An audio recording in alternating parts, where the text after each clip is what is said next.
Muy buenos días. Nosotros somos el grupo 3, el cual está conformado por Katia Acevedo Vidal, Daribel Yacir Gómez Gómez, Arnold García Santos, Camila Félix Vidal y Chevy María Maldonado. Nosotros estaremos hablándoles sobre las técnicas y hábitos de estudio.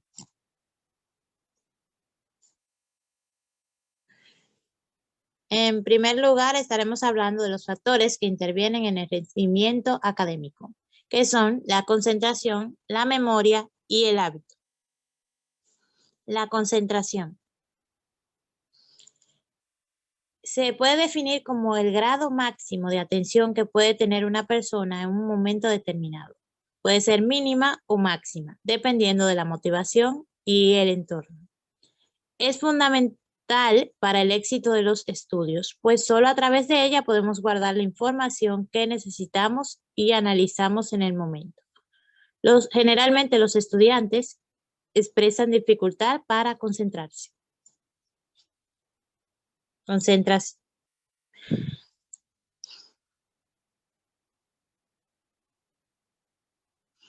Los factores de la concentración. Estos son físicos y psicosociales. Los físicos son aquellos que se encuentran en el ambiente y captan nuestra atención mientras estudiamos. Pueden ser auditivos, visuales o táctiles. Los psicosociales son aquellas situaciones que nos afectan emocionalmente, como la relación con los demás o conflictos familiares, violencia, etc.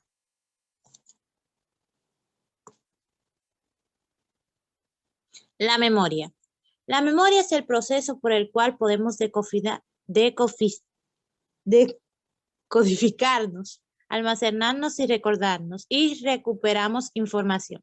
Existen 3 tipos básicos de almacenamiento de memoria, lo cual es la sensorial, que está constituida por los recuerdos. La de corto plazo, la cual almacena entre 15 y 25 segundos. La memoria de largo plazo, la que almacena la información que relativamente necesitamos mantener por algún tiempo.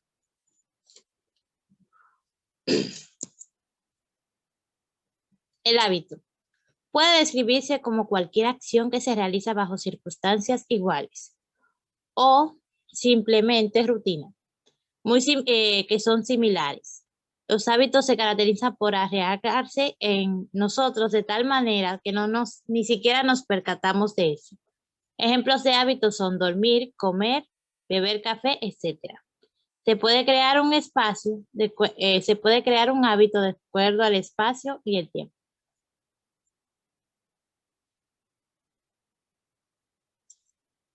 El lugar de estudio. No todos los lugares son buenos para estudiar. Algunos sitios tienen condiciones que propician los estudios, mientras que otros interfieren. Dado que estudiar es una acción tan frágil y vulnerable que se puede quebrantar, habría que crear ciertas condiciones para conseguir buenos resultados. Por eso es necesario crear las condiciones necesarias para poder estudiar.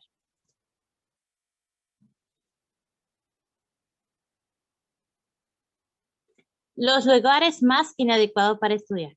Entre ellos está el piso, el balcón, la galería o una cama, acostarnos o sentarnos en ella o estar al aire libre.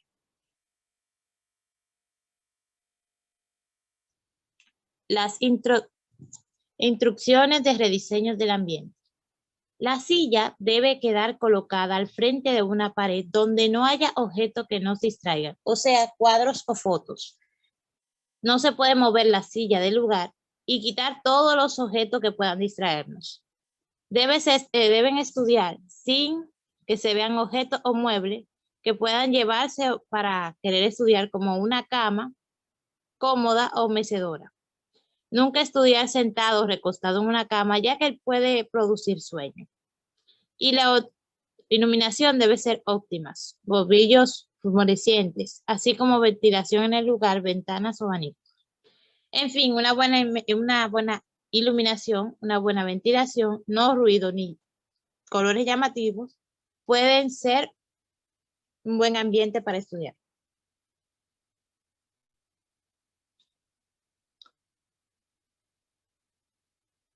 Una biblioteca como lugar de estudio. ¿Es la biblioteca un buen lugar para estudiar? Sí, además de que contienen los libros que pueden servirnos para estudiar, tiene exactamente el ambiente que se necesita.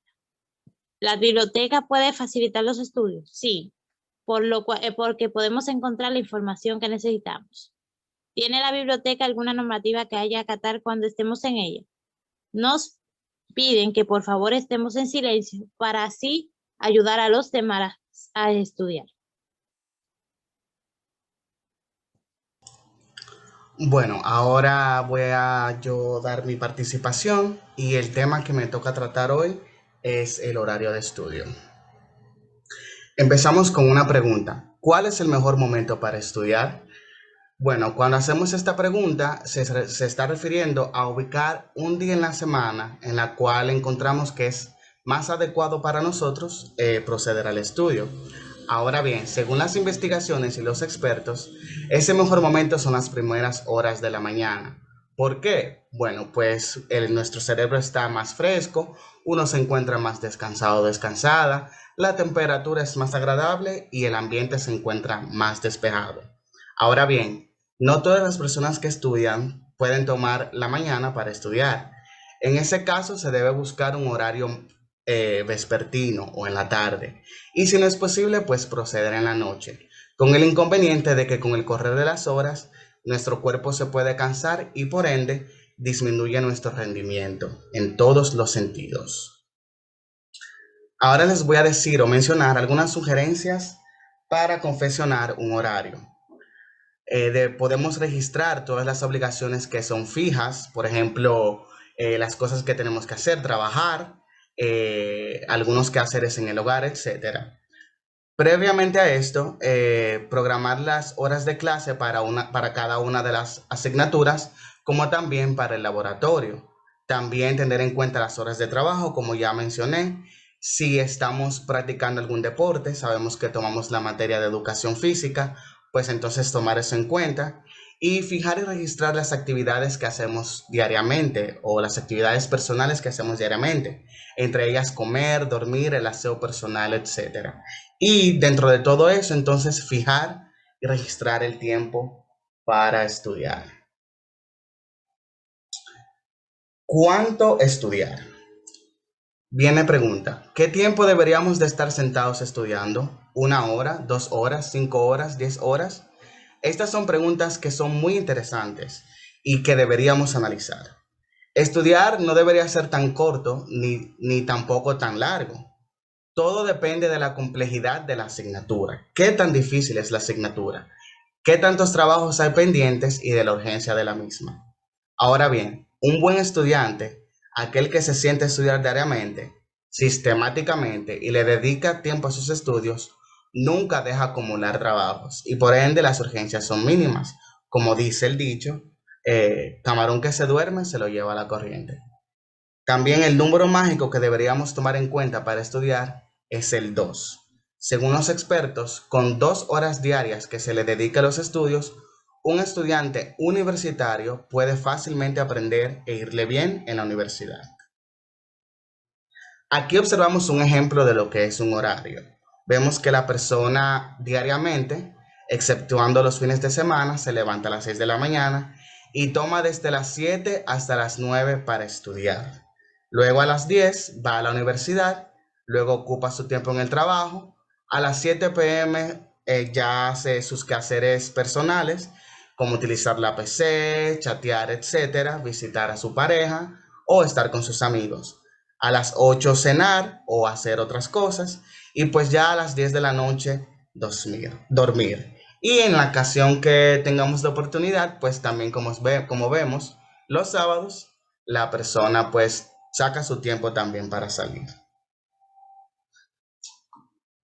¿Qué deberíamos estudiar primero? Todas las asignaturas que forman parte de nuestra carrera son importantes, por algo están ahí. Ahora bien, debemos organizarnos de tal forma que le dediquemos el tiempo que cada una requiere. Un buen criterio para determinar la asignatura que vas a estudiar en un momento determinado podría ser examinar o analizar las prioridades, o sea, qué es más urgente, qué es más necesario. Si no hay materias urgentes, siempre es bueno empezar por la más difícil, para así dejarlas fáciles para último. Y por último, estudiar todos los días, aunque no tengas tareas pendientes, es decir, estudiar a corto y mediano y largo plazo.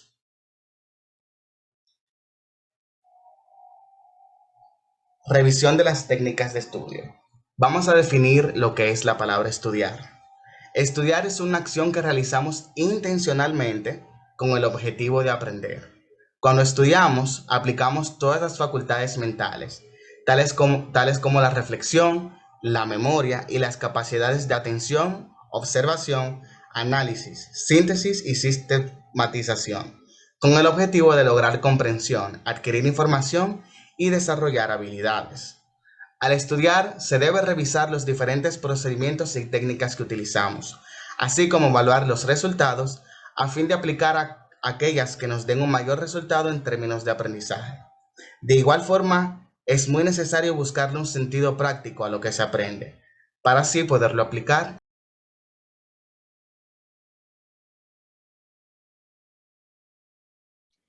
Yo le estaré hablando sobre las técnicas de estudio, que serían el subrayado, el esquema, el resumen, la lectura con un propósito, el pitografía y el cuestionario autogenerado. Y por último, los mapas conceptuales. El subrayado es una ayuda muy efectiva, ya que al trazar líneas con un lápiz a medida que se lee. Primero, se requiere poco tiempo. Segundo, mantiene la atención alerta. Tercero, facilita el descubrimiento de las ideas más importantes. Y por último, ayuda para los repasos siguientes del material.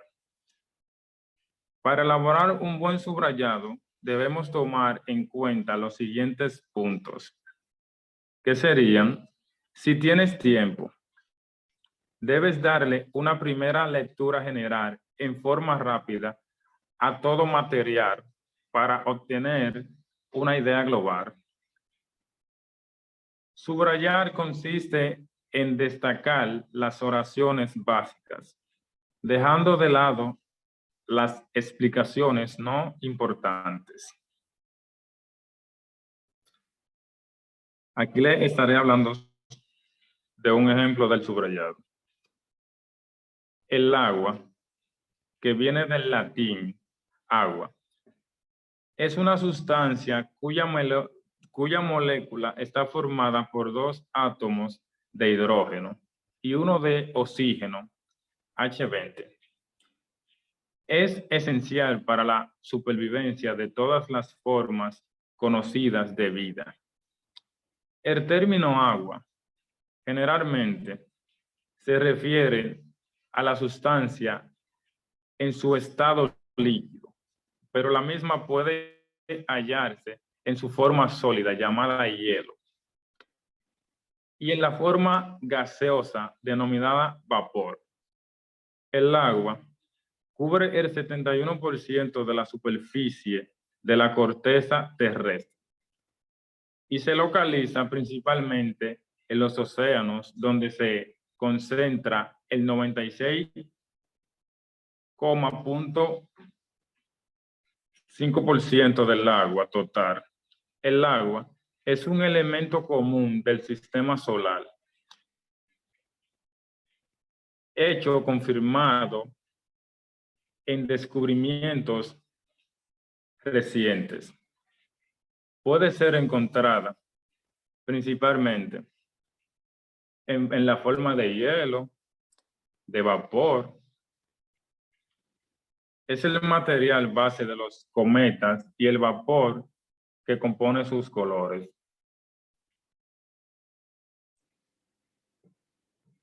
Ejemplo 2 de un subrayado.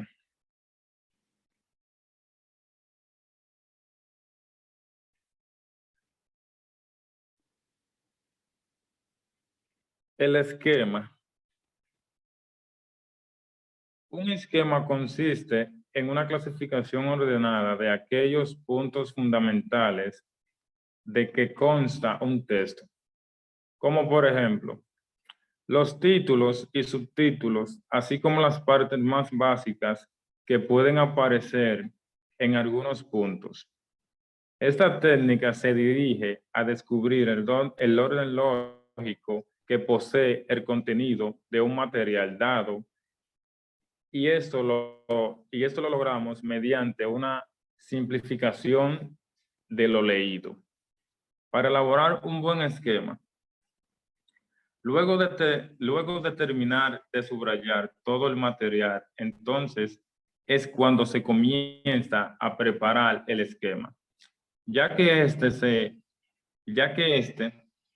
se elabora a partir de haber destacado las ideas fundamentales. Aunque después del subrayar un material, todas las ideas básicas ya han sido señaladas y el esquema no va a estar formado por todas las ideas fundamentales, sino por algunas de ellas. El esquema no es más que la clasificación ordenada de los encabezados de cada punto, títulos, subtítulos, etc. Aquí les estaré hablando sobre los tipos de esquemas, que son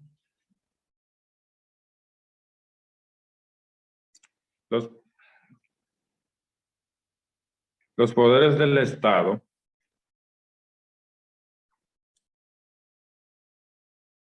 el jurisdiccional, legislativos, senador, ejecutivo y jueces. Y presidente. Los tipos de esquemas son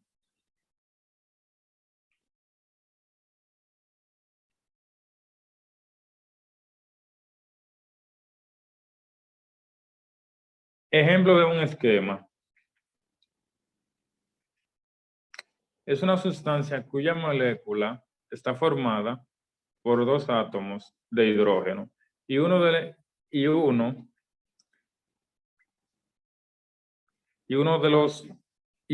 oxígeno, H20. Es esencial para la supervivencia de todas las formas conocidas de vida. El término agua generalmente se refiere a la sustancia en su estado líquido, pero la misma puede hallarse en su forma sólida, llamada hielo, y en forma gaseosa, denominada vapor. El agua cubre el 71% de la superficie de la corteza terrestre y se localiza principalmente en los océanos, donde se concentra el 96,5% del agua total. El agua es el elemento común del sistema solar, hecho confirmado en descubrimientos recientes. Puede ser encontrada principalmente en la forma de hielo. De hecho, es el material de los cometas y el vapor que compone sus colas. Ejemplo de un esquema.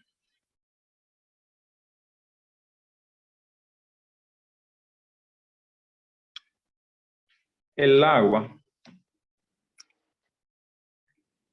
la sustancia química, H20. Otro ejemplo de un esquema. El agua, la sustancia química esencial para la vida.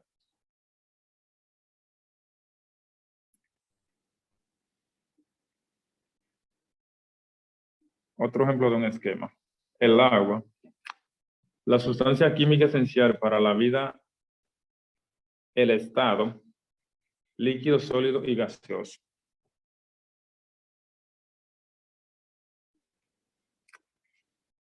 Otro ejemplo. El agua, la sustancia química esencial para la vida, el estado, cubre el 71% de la Tierra y el líquido sólido y gaseoso.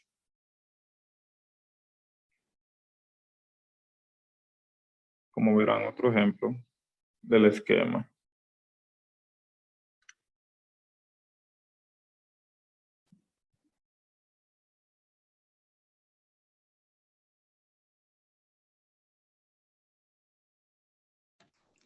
Buenos días. El resumen es un método muy bueno para memorizar y dominar lo que se estudia. Los resúmenes se hacen tomando la oración o idea central de cada párrafo, que no debe ser mayor del 30% del texto original. Siguiente. Aquí le estamos presentando un ejemplo de un resumen.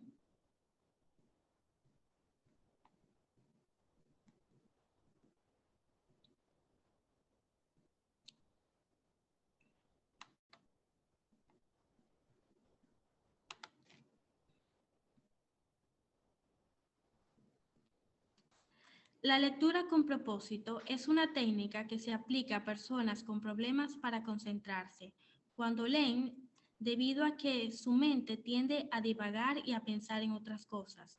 En esta técnica se toman las preguntas que muchos textos traen al final de cada capítulo o temas, y cuando se lee, se va tratando de responder las preguntas.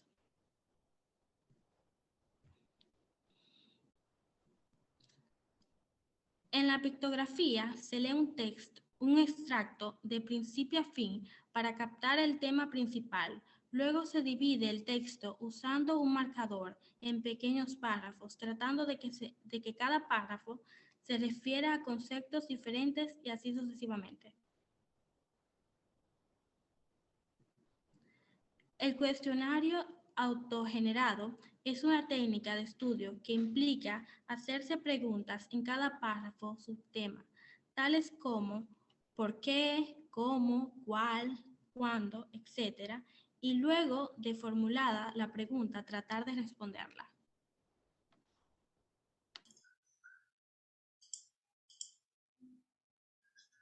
Ahora vamos a hablar un poco de lo que son los mapas conceptuales. Los mapas conceptuales es una técnica que consiste en una representación esquemática, grafosemántica, que representa un conjunto de significados conceptuales. La finalidad de estos es proporcionar un resumen esquemático de lo aprendido o por aprender y ordenarlo de forma jerárquica. Algunos pasos para la construcción de un mapa conceptual son: A. Seleccionar el concepto fundamental. B. Generar otros conceptos relacionados en el concepto fundamentalmente. Y C. Agrupar los conceptos por la relación que tienen entre sí. Por último, Ahora le ordenar los estaremos, conceptos de forma jerárquica.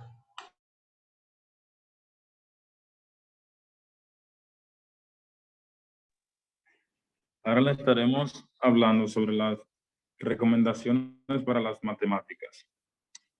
Algunas sugerencias para estudiar matemáticas. Seguir las siguientes fases. Leer y entender el problema. Analizar los datos de que se dispone y lo que se debe buscar para la solución. Hacer un plan para resolverlo, usando, si es posible, formas gráficas y numéricas y compararlas. Comprobar la solución del problema. Es importante tomar en cuenta los conocimientos previos, la influencia de los profesores de los niveles inicial y básico, la actualidad del estudiante frente a la materia. Es el factor numérico de la inteligencia en el uso práctico o no de los contenidos, entre otros.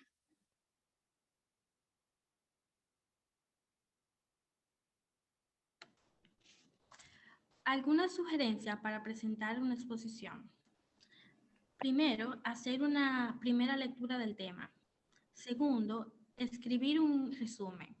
Tercero, anotar las definiciones, conceptos fundamentales como fórmulas, esquemas, ubicaciones geográficas y cualquier otro aspecto importante.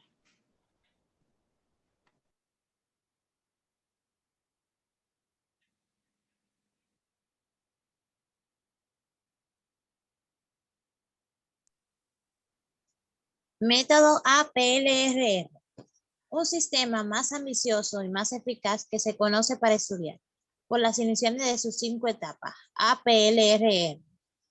El método APLRR por Super Question Review consiste en los siguientes pasos: analizar, preguntar, leer, repetir y repasar. La toma de apuntes. Tomar buenos apuntes no es tan fácil. Necesita mucha práctica. A veces hay que escuchar, seleccionar una información y luego apuntarla. De lo que claro que sea, de lo completa, dependerá que el momento de aprenderla y comunicarla de nuevo realmente sea igual a la idea inicial.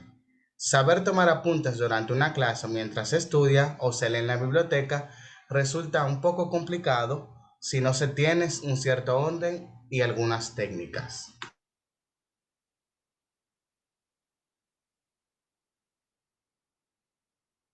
¿Cómo tomar un apunte? Algunas técnicas para tomar un apunte. En cualquier clase normal, todos los profesores hablan mucho, exponen muchas ideas. ¿Cómo hacerlo constar en la libreta de apunte? A continuación, presentamos 5 pasos para tomar buenos apuntes. Escuchar con atención, seleccionar lo que va a anotar, preguntarse continuamente, organizar las ideas apuntadas en forma esquemáticas y por último, repasar los apuntes.